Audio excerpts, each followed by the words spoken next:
I am 35, and I sold my three most valuable architectural patents to buy my paralyzed husband a new spine. The day he finally stood up, he used his very first steps to walk straight into his ex-girlfriend's arms. I stood in the shadows of our minimalist penthouse, watching them in the harsh light, whispering about a morality clause to steal the last of my company shares. I didn't scream. I just wiped my tears and smiled. I thought sacrificing my life's work was true love. Until that moment. Now, the real demolition begins. I designed every inch of this minimalist boho penthouse, from the raw wood beams to the open, light-filled spaces. It was supposed to be our sanctuary. But now, the air in here just feels thick, suffocating. 7 years.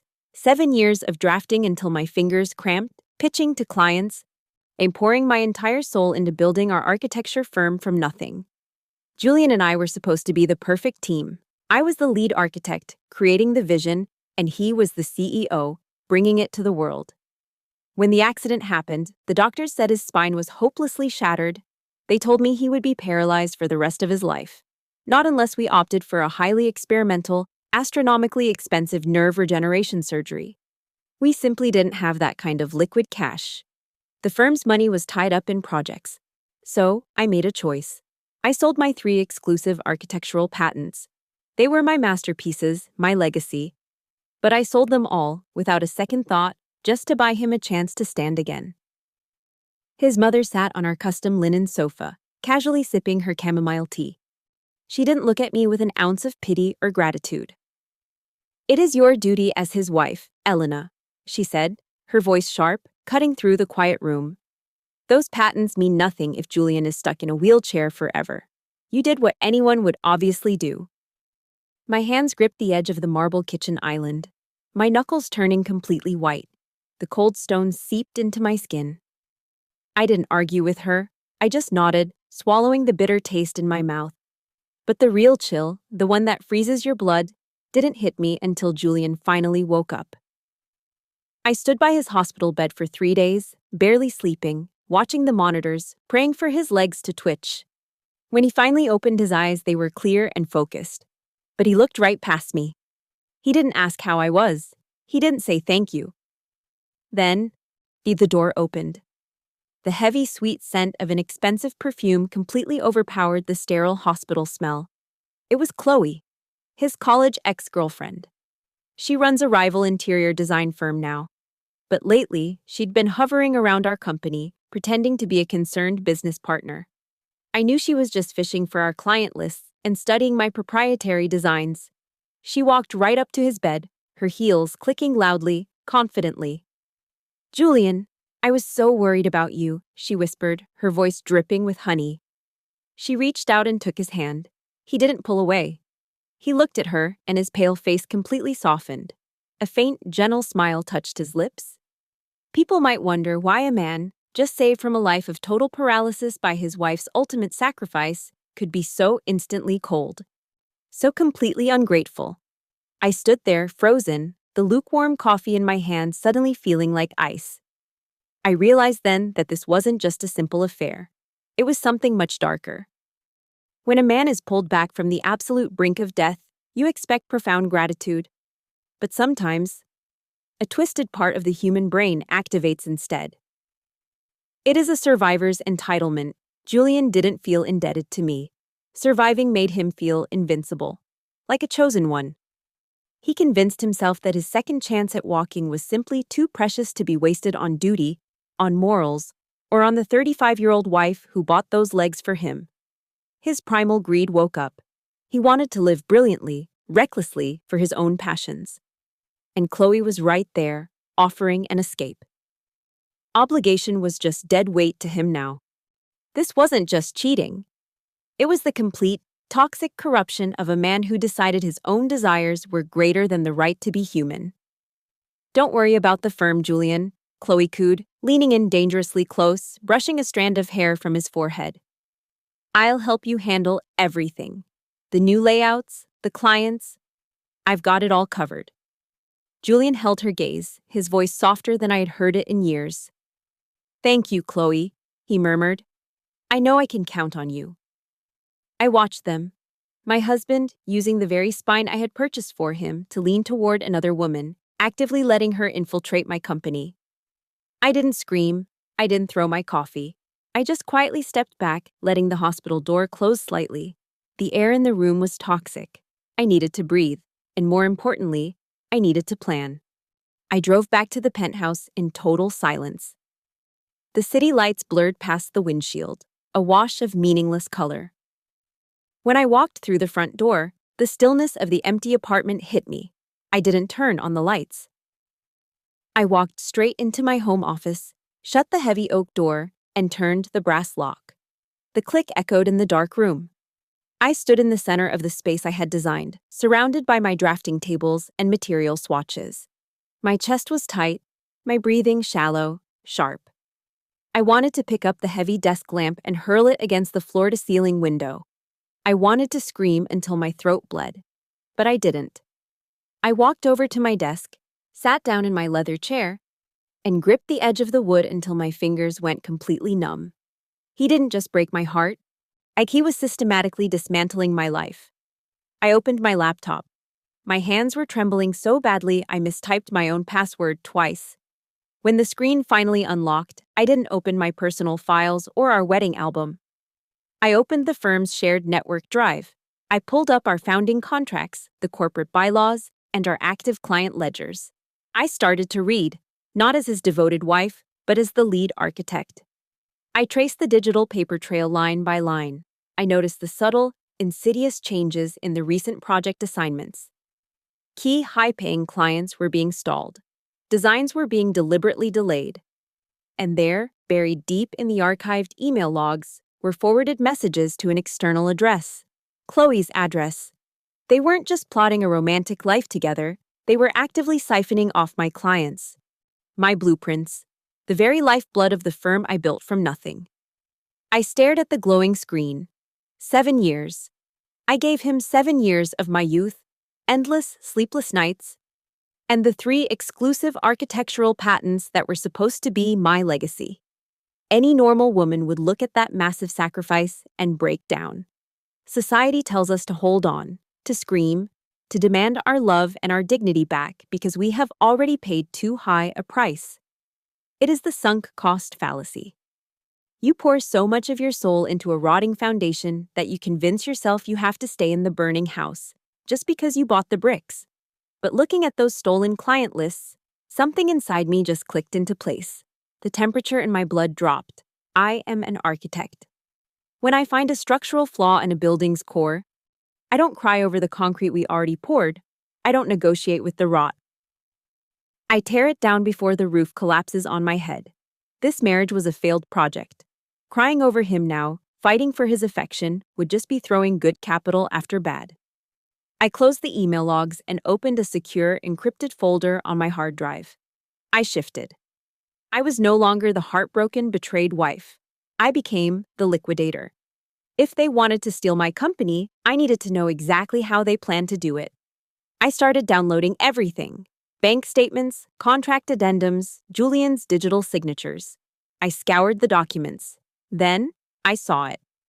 A clause in our founding agreement that Julian had quietly updated months ago, right before his condition worsened. A morality clause. I had stated that if either founder was involved in a scandal, a crime, or an act of gross negligence that harmed the firm's reputation, they would automatically forfeit their founding shares to the other partner. He was preparing the ground. He wasn't just planning to leave me, he was setting a legal trap to ensure I walked away with absolutely nothing. He needed me to fail, or better yet, to commit a crime. I leaned back in my chair. The trembling in my hands was completely gone. The room was perfectly quiet. My pulse was steady, rhythmic, calm. They thought I was just an artist, a woman blinded by love and duty who would quietly step aside, or perhaps crumble into a hysterical, manageable mess. They forgot who actually designed the structures they were trying to steal. You cannot outmaneuver the person who drew the blueprints.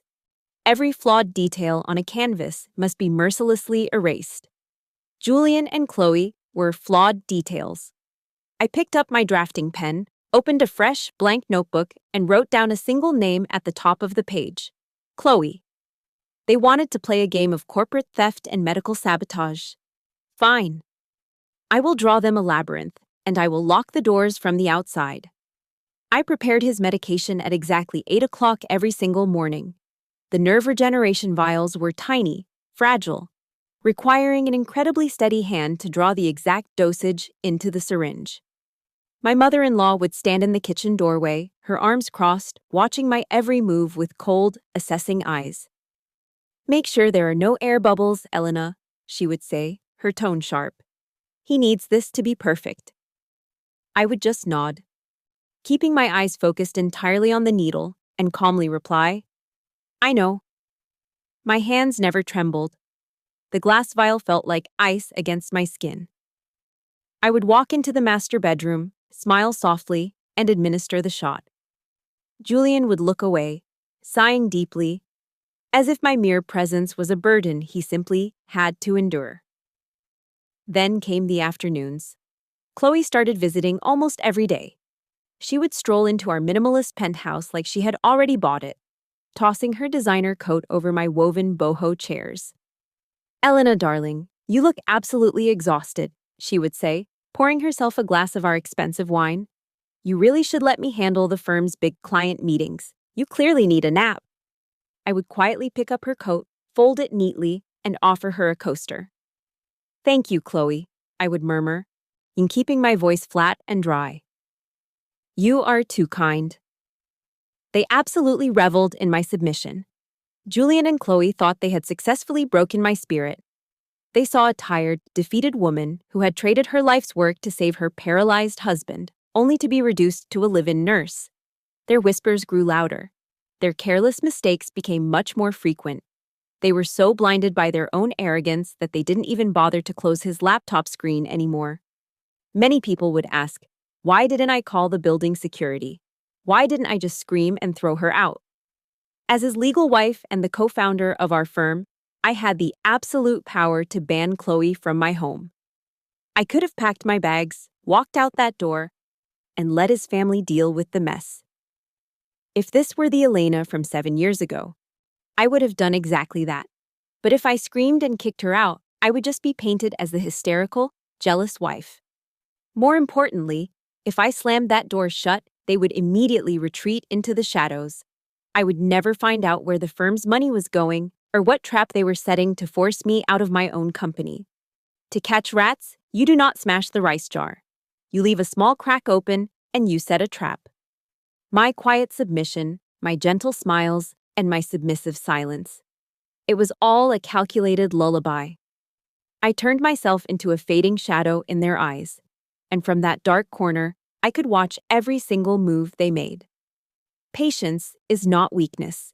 It is the ultimate privilege of the person holding the chessboard. And my patience paid off. While they drank wine in the living room and laughing softly about their future, I was in his home office. I mirrored his hard drive. I found the hidden offshore accounts where he was quietly funneling our company's liquid assets. I found the emails, the ones where he attached my proprietary architectural blueprints, my unreleased designs, and sent them directly to Chloe's private server. She was actively rebranding my life's work as her own firm's upcoming portfolio. I sat in the glow of the computer screen, my breathing shallow, photographing every document, every digital signature, every damning piece of evidence. The deeper I dug, the colder my blood became. They were not just stealing my money. They were trying to erase my existence from the architectural world entirely. I carefully placed his laptop back exactly where I found it, down to the very millimeter. I walked back into the living room, carrying a tray of fresh fruit. "Julian, have some grapes," I said, my voice perfectly soft, perfectly devoted. He took one without even looking at me. I just smiled, a flawless performance. The glow of the monitor was the only light in the room. I scrolled through the endless pages of our amended corporate bylaws, line by excruciating line. My eyes burned, but I could not stop. Then, I found it. Buried deep in Section 4, a newly added paragraph. The morality clause. It stated in perfectly cold legal terms that if either founding partner was indicted for a felony or involved in an act of gross criminal negligence, their entire equity stake would automatically forfeit to the remaining partner. My breath caught in my throat. I read it again and again. Julian wasn't just planning to walk away with my clients, he was building a legal guillotine. He needed me to commit a crime. Or at least, he needed the police to think I did. My burner phone vibrated against the wood of the desk, a secure message from the private investigator I hired last week. I opened the encrypted link, the screen filled with surveillance photos. Chloe, wearing oversized sunglasses, walking out of a seedy, out-of-town pharmacy. The text below the images was precise, clinical. Target B acquired unauthorized neuroinhibitors and severe anaphylactic agents. Paid in cash. No insurance. Note, these compounds, if injected, mimic a catastrophic spinal rejection or a fatal allergic shock. They are visually identical to the nerve regeneration fluid used by the target's husband. My blood ran completely cold. When the pieces of the puzzle violently slammed together, the morality clause, the daily injections I administered with my own hands, Chloe's sudden interest in obscure medications. It was a masterpiece of malice. They were going to swap the vials. Julian would experience a severe, agonizing crash. The paramedics would arrive, they would test the remaining fluid in the syringe I had just used, and they would find lethal poison. I would be arrested for attempted murder. Julian would miraculously recover, play the tragic victim, and the morality clause would instantly trigger. He would get the firm, my shares, everything, and I would get a prison cell. I closed the laptop. My fingers gripped the edge of the desk so hard my joints ached. They wanted to turn my devotion into a weapon against me. They wanted a medical emergency. Fine. I will give them one. But I will control the battlefield. I didn't cry. I didn't confront him. I walked to my safe, pulled out the original certificates of my founding shares, and placed them in a crisp manila envelope. The next morning, while Julian was supposedly resting, I drove straight to the private neurological institute. The pristine white corridors smelled of sterile ambition. I knocked on the heavy glass door of the chief surgeon's office. Dr. Arthur looked up from his glowing screens, clearly annoyed by the interruption. He's a brilliant man, but entirely pragmatic. He values his reputation and his research funding above all else. I sat down across from him, keeping my posture perfectly straight. "Elena, Julian's next scan isn't until Friday," he said, his voice flat. "I am not here about his scan." "Doctor," I replied softly, sliding the manila envelope across his immaculate desk. "I am here to ask you a hypothetical medical question. If someone were to intentionally swap Julian's nerve regeneration serum with a neuroinhibitor, what would the immediate symptoms be?"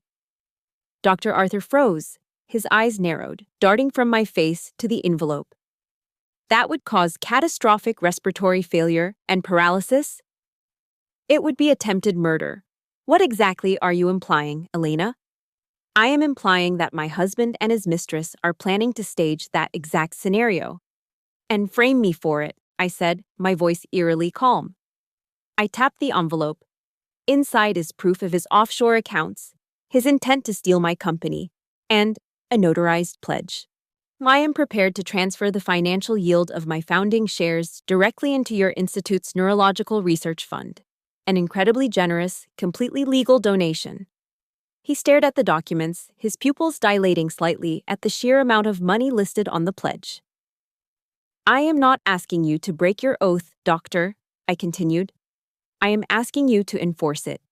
I need you to be the ultimate, uncompromised witness. When the medical emergency happens, and it will, I need you to demand a full, immediate forensic toxicology screen. I need you to legally document that Julian tampered with his own prescribed regimen. Protect your patient from himself, and protect your institute from a massive public scandal." Silence hung heavy in the sterile room. Dr. Arthur slowly reached out and placed his hand over the envelope. "When, as his attending physician, it is my absolute duty to ensure his treatment is strictly monitored. Any unauthorized chemical interference will be heavily investigated." He looked me dead in the eye. "We will need a flawless chain of custody for those vials, Elena." I stood up, offering a faint, chilling smile. "You will have it, doctor." I walked out of the institute, the cold city air hitting my face. The trap was set. Now, I just had to wait for them to pull the trigger. My burner phone lit up in the dead of night, the harsh glare cutting through the darkness of my bedroom. A new encrypted file from my private investigator. I sat up, pulling the thick duvet around my shoulders, and opened the link. I expected more photos of Julian and Chloe celebrating their impending victory. Instead, I found a completely different kind of betrayal.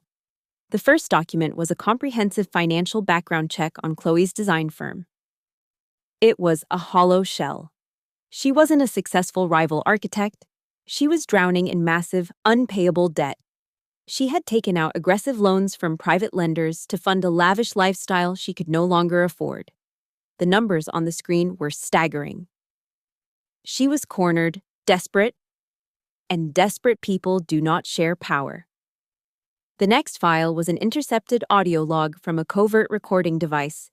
The investigator noted that Chloe had recently purchased a high-end, voice-activated pen. She had gifted it to Julian just 2 days ago, insisting he use it to sign his new contracts. But it wasn't a gift. It was a wire. I put my headphones on and pressed play. The audio was slightly muffled, but the voices were unmistakable. I could hear the clinking of glass, Julian pouring a drink in his office. Then Julian spoke, rehearsing his plan aloud, muttering about the neuroinhibitors and how the morality clause would finally push me out. He was giving her a play-by-play of his own crime. And Chloe?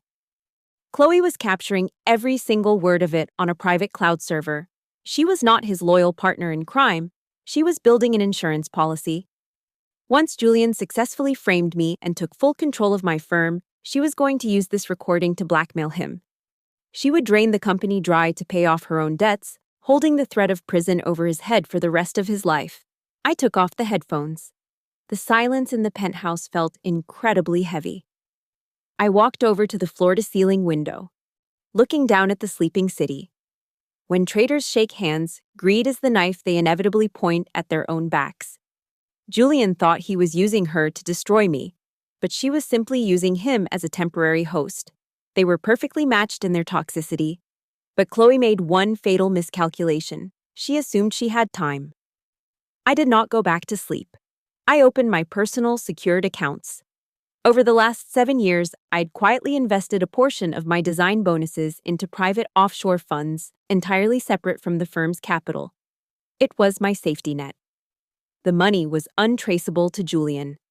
I drafted a highly secure email to my corporate attorney, instructing him to contact Chloe's primary creditors immediately. I didn't want to expose her. I wanted to own her. By noon the next day, my attorney had executed a quiet, an aggressive buyout of her promissory notes through a proxy holding company. The private lenders were thrilled to offload the high-risk debt for immediate cash. The transaction was completely legal, swift, and entirely invisible. I closed my laptop, my breathing slow, steady. The cold knot in my chest finally began to loosen. Chloe was still parading around my home, wearing her expensive coats, smiling her sweet, poisonous smiles at my husband. She thought she was the puppet master, ready to extort him the moment I was locked away in a prison cell. She had no idea that overnight, I had become her sole creditor. I held the absolute legal right to seize her assets, freeze her accounts, and destroy her entirely, at any moment I chose. I held the jugular of my husband's mistress right in the palm of my hand. Julian and Chloe were meticulously setting the stage for my destruction. They had the poison. They had the legal trap. They thought the game was already won. I walked into the kitchen, poured a glass of cold water, and waited. Let them play their final hand. I was ready to flip the board. The storm finally broke on a quiet Thursday evening. Rain lashed against the floor-to-ceiling windows of the penthouse, mirroring the dark, cold rhythm in my own chest. I was sitting at my drafting table when I heard it, a sharp, agonizing cry echoing from the master bedroom. I walked down the hallway, my footsteps completely silent on the hardwood floor. I pushed the door open. Julian was twisted on the edge of the bed, gripping his thighs, his face pale and covered in a thin sheen of sweat. "Elena," he gasped, his voice tight, strained. "The pain. It is back. It is burning through my spine. I need the emergency injection, now. I looked at him. It was a spectacular performance. If I hadn't mirrored his hard drive, if I hadn't tracked Chloe to that black market pharmacy, I would have been terrified. I would have rushed to his side, weeping, frantic to save the man I loved. But today, my heart felt nothing. It was just a muscle-pumping cold blood. I will get it, I said, my voice perfectly level. I walked over to the stainless steel medical tray resting on his nightstand. I picked up the sealed vial of his nerve regeneration serum. I slowly drew the clear liquid into the syringe, tapping the side to release the air bubbles, just as his mother had so carefully instructed me. Suddenly, Julian let out a violent groan. His arm flailed out, knocking the heavy crystal water glass off the nightstand. It shattered against the floor, water pooling across the expensive rug. "Elena, the water. Please, clean it up before someone steps on the glass," he groaned, clutching his back. I turned away from the medical tray to grab a towel from the bathroom. 2 seconds. That was all it took. Behind my back, I heard the faintest, almost imperceptible clink of plastic against metal. He had made his move. I walked back, wiped the floor, and stood up. I looked at the medical tray. The syringe lying there was identical to the one I had just prepared. Same volume, same needle. But I knew, with absolute, terrifying certainty, that it was the one he had hidden in his pocket, the one Chloe had bought. I picked it up. The plastic felt heavy, toxic. I looked down at my husband. He was watching me through half-closed eyes, anticipating his victory. He was waiting for me to administer the weapon that would destroy my own life. I uncapped the needle. I leaned in, swabbed his arm, and slowly pushed the plunger down. He let out a long breath, pretending to relax. What Julian did not know, what he could never possibly understand, was that I am the architect of this penthouse. When I designed the integrated smart home system, I didn't just install lighting control. Those sleek, perfectly flush black sensors embedded in the ceiling above his bed are high-definition, panoramic security lenses. They record everything, without a single blind spot, directly to my private encrypted server. His clumsy sleight of hand, the desperate swap of the syringes, it was all captured in perfect clarity. When, as the fluid entered his bloodstream, I watched his face. He was nervous, sweating slightly, but there was a dark, cruel anticipation hiding in the corners of his mouth. Looking at him in that moment, the absolute foolishness of his greed became almost laughable. Julian thought he was so incredibly smart. He thought this syringe contained a mild reactant, something just strong enough to cause a severe spasm, drop his blood pressure, and land him in the emergency room. Just enough to trigger the morality clause and frame me for gross negligence. But he had vastly underestimated the monster he was sleeping with. Chloe did not want a scandal. Chloe was drowning in a mountain of black market debt. She didn't need a paralyzed, disgraced partner. She needed a corpse. If Julian died from my tragic medical mistake, she, as his silent offshore partner, would seamlessly inherit the massive, untraceable funds they had stolen from my firm. Julian thought he was the brilliant hunter, carefully setting a snare to trap his devoted wife. He had absolutely no idea that he was happily swallowing the lethal poison his own mistress had prepared for him. He was digging his own grave, entirely blinded by his own narcissism. Less than 2 minutes passed. Suddenly, Julian's eyes shot wide open. The cruel anticipation vanished, instantly replaced by raw, primal terror. This wasn't a mild spasm. He grabbed his throat, his chest heaving violently, his face turning a terrifying shade of blue. He looked at me, his eyes screaming for help, realizing too late that the script had completely deviated from his plan. "My phone," I said calmly, stepping back from the bed. "I need to call an ambulance." The game of death had officially begun. And he had just played his final, fatal card. The ambulance arrived in less than 5 minutes.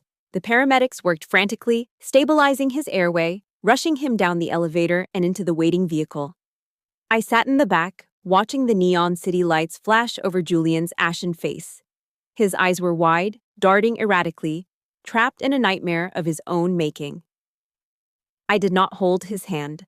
I just stared out the window, my mind running through the precise calculations of the next hour. When we arrived at the private neurological institute, the emergency doors blew open. Dr. Arthur was already waiting. He took one look at Julian's violent tremors and the blue tint of his lips and immediately began barking orders. Get a complete talk screen, stat, push oxygen. You're prepared to intubate if his sats drop further. I stood back against the cool tile wall of the ER corridor. A few minutes later, Julian's mother burst through the automatic doors. She had clearly thrown a coat over her pajamas.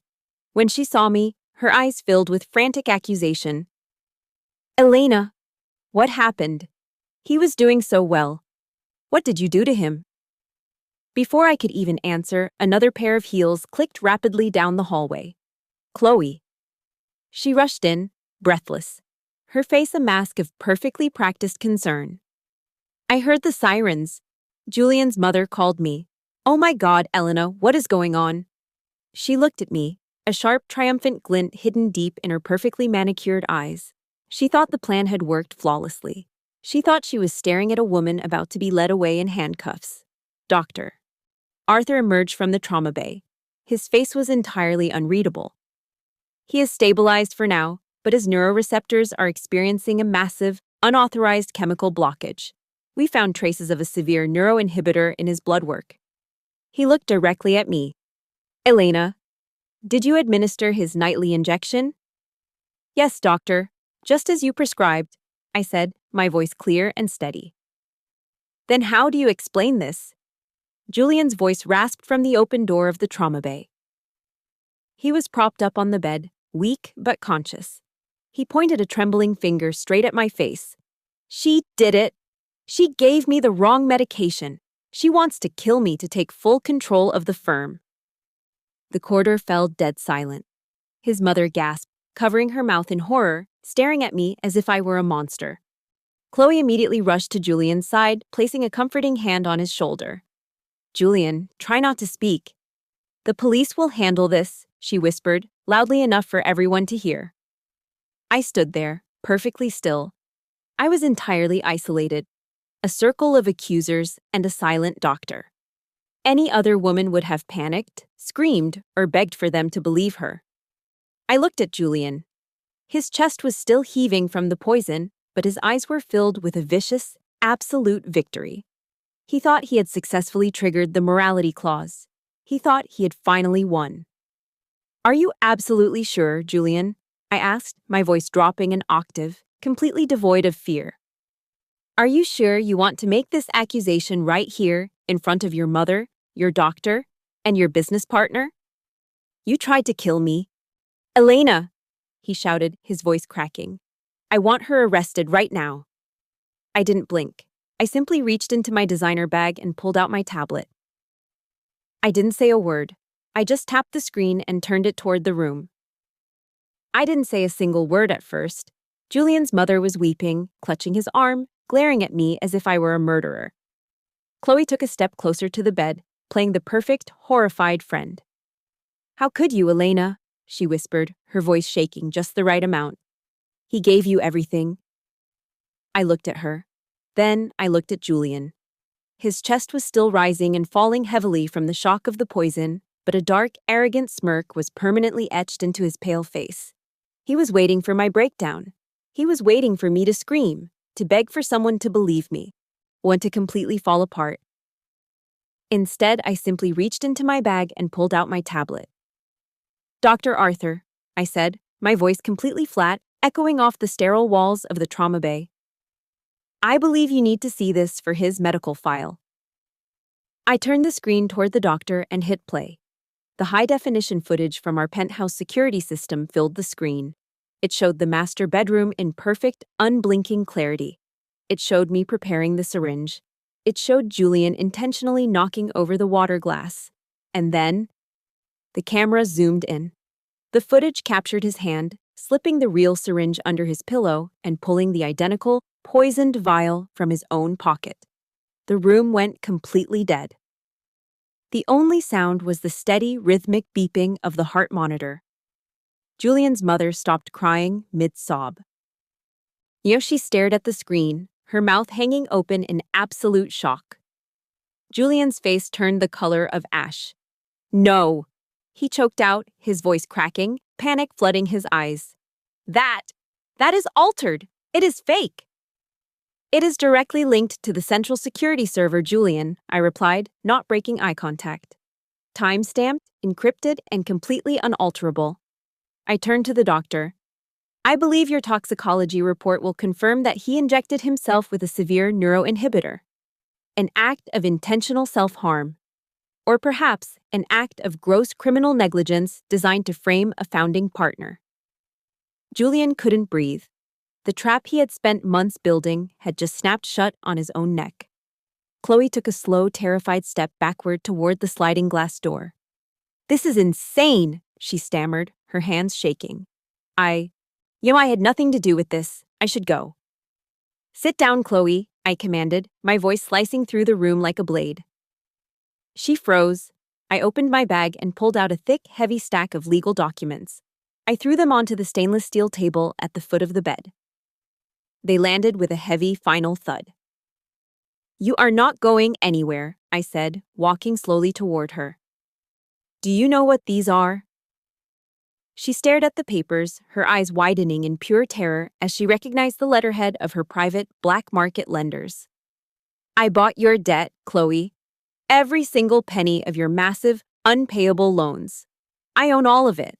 I own you. She stumbled back against the wall, trembling uncontrollably.